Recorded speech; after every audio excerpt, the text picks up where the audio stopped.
Il sindaco della città di Porto Empedocle, Ida Carmina, e il vice sindaco Salvatore Urso hanno devoluto il fondo del 30% di decurtazione delle loro indennità di carica all'ospedale San Giovanni di Dio di Agrigento.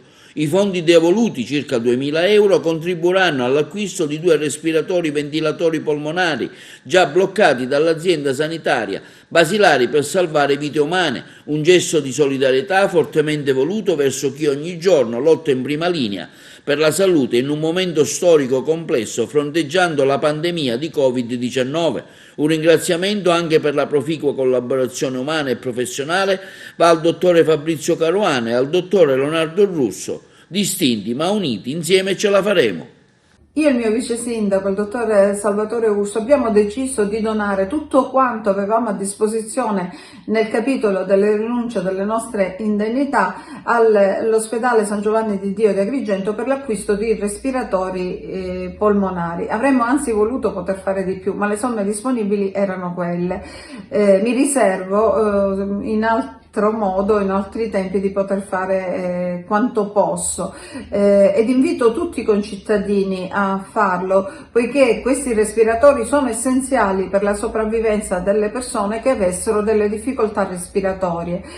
Questa è una battaglia che dobbiamo vincere assolutamente, e tutti insieme, e rispettando le regole e contribuendo allo sforzo che sta facendo la nostra sanità per essere vicini in questo modo ai tanti medici, agli infermieri e al personale sanitario che si stanno prodigando per la salute di tutti, anche rischiando le loro stesse vite. Mi raccomando, così tutto andrà bene.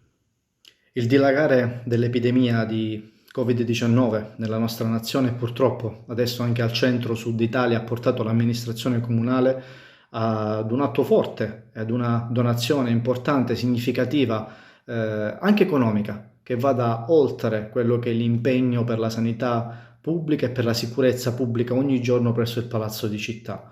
Abbiamo deciso di donare quello che è il nostro fondo del 30% di rinuncia alle indennità presso l'ospedale San Giovanni di Dio per l'acquisto di 2 respiratori ventilatori polmonari fondamentali per la sintomatologia che il Covid testimonia dal momento in cui colpisce dei contagiati, dei pazienti.